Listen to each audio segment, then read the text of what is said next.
Input is what you get inside your brain, and output is what you get outside your brain.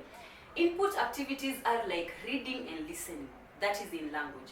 And output activities are speaking and writing.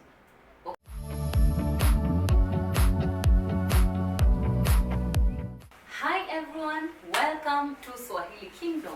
And today we are going to talk about how to start learning Swahili as a beginner, starting from scratch. My name is Connie. I speak 6 languages. I have been teaching people Swahili for over 5 years. And watch this video, listen to the advice that I'm giving you, and if you follow it, by the end of the year, by the end of 2025, if you begin in 2025, by the end of it, you will be speaking Swahili even if it won't be perfect Swahili. Because anyways, no one speaks a perfect language. Okay, no one is perfect in any language. Even in your native language, there are some things that you don't know. Unless you want to be a very high-class linguistic, okay? Someone who can speak like a language, like they know everything in the language, okay? But today I'm going to show you how to learn Swahili as a beginner, starting from scratch, and how to learn on your own, most importantly. Why would I tell you how to learn on your own and the way learning languages is so expensive? It's because I have learned the languages that I can speak on my own. I have not gotten a tutor yet, but for me to really advance, I'm going to get a tutor. I'm aware of that. But for you to be able to speak in a certain language, let's say Swahili, you don't need to hire a tutor, or you don't need to go for lessons unless you don't have enough time and you want to hire someone to speed up the process. Okay, but if you have time, just take time and learn on your own. Okay, the advantages of learning on your own is that you don't pay anyone, but you need to be disciplined. The advantages of learning with a tutor is that you can learn faster. Yes, you're going to pay them, but you will learn faster with their method. Maybe they have learned something, so they know something you don't know. You're going to learn faster, you're going to have the steps, and you don't have to be really disciplined, because they're going to push you to do this and that and that. Okay, so they both have an advantage and a disadvantage. It's upon you to choose. But today let's talk about how to learn Swahili from scratch on your own at home. Okay? For you to start learning Swahili, you need to start with the basic things. Know the Swahili greetings. Know the Swahili greetings. You don't have to know like all the 30 greetings in Swahili. You can start by knowing the 3 most common greetings in Swahili. Okay? Habari ya asubuhi, habari ya mchana, habari ya jioni. Those 3 greetings. Habari ya asubuhi, habari ya mchana, habari ya jioni. Those 3 greetings are important because you can use them both in a casual setting and a formal setting. But they are formal greetings. Okay? And knowing words such as mambo, I mean greetings such as mambo. Okay? Knowing 5 maximum greetings as you begin is a crucial step, or an important step. Okay? What is the next thing that I advise in language learning? So you learning Swahili, the next thing that I advise you focus to in the first 3 months, the first 3 months you start learning a language, focus on grammar. Focus on grammar, like really. People say, I also say that grammar is not that important. Yes, of course, I say that, and other people say, even polyglots say, grammar is not that important, but it is important. It is important when you are starting to learn Swahili to learn a little bit of grammar to have a great foundation. Remember, when you have a great foundation, the other things are going to stack up really well. But when you don't have a foundation and you are just learning things, you're going to reach at a level where you don't even know the basic grammar, so you are not able to construct a sentence. Okay? Have you ever heard of someone speaking a language like a child, but they are an adult? Okay. When you are learning a language, you're going to start by speaking like a child. For example, in Swahili, you're going to start by saying mimi, ninajua, mimi, like those simple things. But you can find someone is advanced in a certain language, but they don't know the basic things in that language. We are talking about Swahili. You can find someone who is advanced in Swahili, I have seen them, but they don't know basic things in Swahili. So it is very important for you to go and learn grammar in those 3 months. Take even 10 minutes in your day, 20 minutes in your day, or 30 minutes in your day, every day. But I know you cannot be that disciplined to learn every day. Of course, things sometimes happen. You can learn maybe 5 times a week, 4 times a week, but just make it consistent. Just make it regular. Okay? Learn something about grammar in your week, maybe 3 times, 4 times, 5 times. It depends with your motivation. Okay? And go learn grammar for 3 months. 3 months. I advise you learn for 3 months. Really do grammar alone without doing anything else. What do you learn on grammar? First of all, start by knowing that Swahili has noun classes. Just find out, what are Swahili noun classes? What are the basic tenses that you need to know? Present, past, future. Just go around them and know. What are the specific auxiliary verbs that I need to know? Kuwa, kuwa na. Like, search for specific things for you to know. By the way, at the end of this video, you will, by the way, if you watch this video till the end, good for you, because you can download a PDF that is showing you how to learn Swahili language step by step. It's like a guide. Okay, download it down in the description box below.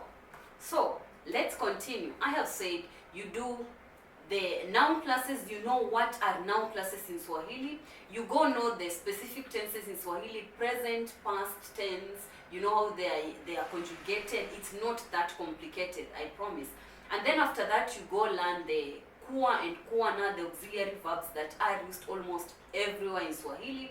You learn about, let's say there are 100 verbs that you can use in your daily to day life. And you learn a bit of grammar, the prepositions, the simple prepositions in Swahili. Okay, just get focused in grammar. If you download that PDF down in the description box below, you are going to have a good head start in learning Swahili.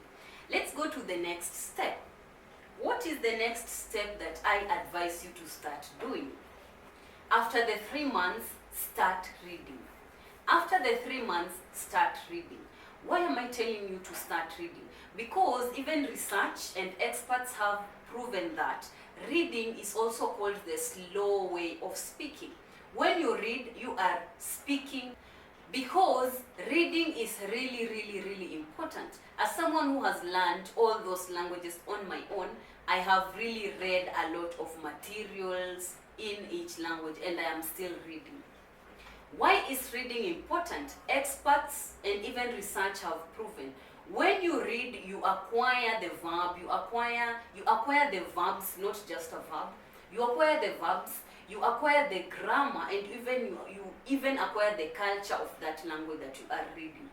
How do you acquire it? You don't know. You acquire it unknowingly.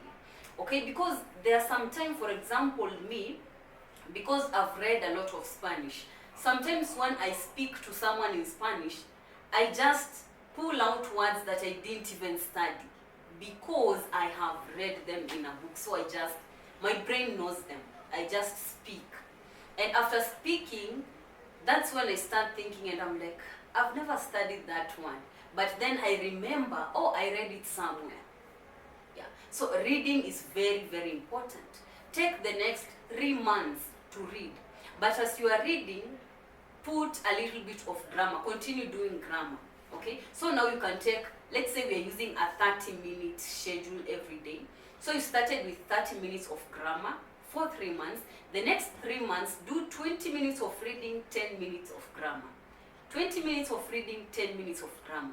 At the end of 6 months, I'm telling you, you will have a lot of Swahili that you will be able to speak. But now, there is another step that is very important. With grammar and reading, you are getting a lot of input. But where do you get your output out? Let me explain first what is input and what is output. Input is what you get inside your brain, and output is what you get outside your brain. Input activities are like reading and listening, that is in language. And output activities are speaking and writing. Okay, so you need to have input for you to get output outside. You cannot get output without input. So we have gotten input through the 6 months. We have done grammar and we have done reading. You still need to have more input. So the next 3 months, that will be 5 months, I urge you to start journaling. Start writing something. Start writing something in Swahili. I usually write, my journal is, let me show you something. You can take any book. Look how my journal looks like. It's just a normal book, okay? And then write something every day. I write half a page, even a quarter a page. Just write something. Look how it looks like here. My journal is in 4 different languages, so you must just put it in Swahili, where you write a date, you write the day of the week, and then you write about your day. Okay. A question many people ask me is, if I'm journaling, what am I supposed to journal? What am I supposed to write in my journal or in my diary? I usually advise, like the same thing I do. Have one topic that you write about every day. Like, because when you are into journaling and you want to think about a topic every day, a different topic every day, it's going to make you exhausted. But if you have one topic that you are doing every day, it's not going to be a big deal, and you're going to have a lot of repetition, which will enhance your learning and your acquisition. So what I usually write about every day is, I write about my day. I write every morning. So I just write how I want my day to unfold. How I want my day to unfold and the things that I'm expecting to do that day. That's what I write about. But we are going to have different wordings depending on people. Maybe someone is going to be writing every evening, writing about how their day have unfolded all through the day, right? So it will depend with someone. And then there's something, when you are journaling, write the date and then write the day of the week. One important thing that you should know, people usually ask me, how do you learn the days of the week in a language? They're not that easy to learn. But you, after 1 month, you have all the days of the week, you can say them in your fingertips. What I do is that I write the days of the week in my journal. So every day I journal, I put the day. For example, let's say Spanish. In Monday, I'll say lunes. Tuesday, I'll say jueves. In Spanish, I'm going to say lunes, martes, miércoles, jueves, viernes, sábado, domingo. Okay, so I write them every day. I need to write the day of the week, and that's how you acquire the days of the week easily, because you are doing a lot of repetition. Okay, write, because writing has also been proven by experts and research that writing is a slow way of speaking. Let me ask you a question. In getting all those input, having grammar and reading, you are going to have a lot of input, a lot of vocabulary, a lot of words that you are going to get from that exercise. So those things, you're going to get them out by writing. Okay, you're going to get a lot of input from those exercises, and now put them out in writing. Start by writing. Speaking will come later.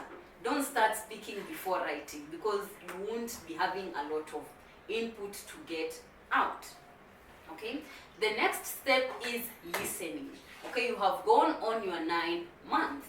Now start listening. The next 2 months. The next 2 months, which will be 9, 10, 11, around November, start listening. Listen to a lot of Swahili. There are a lot of videos in Swahili. You can even listen to Swahili beginner stories. You can find them on the Swahili Kingdom YouTube channel. You can find them on the Swahili Fairy Tales channel, okay, where they are talking about story and it's in pure Swahili. It's very, very nice for you to start listening after all that input that you have gotten. Listen, listen, listen, listen, and listen again. You can do that With listening, you don't have to sit down and listen. You can download those things, and while you are walking, maybe on your way going somewhere, you can be listening to a Swahili story, a podcast or something. Listen while you are walking, while you are in a bus, killing time. While you are doing something, listen. You don't have to sit down for you to listen.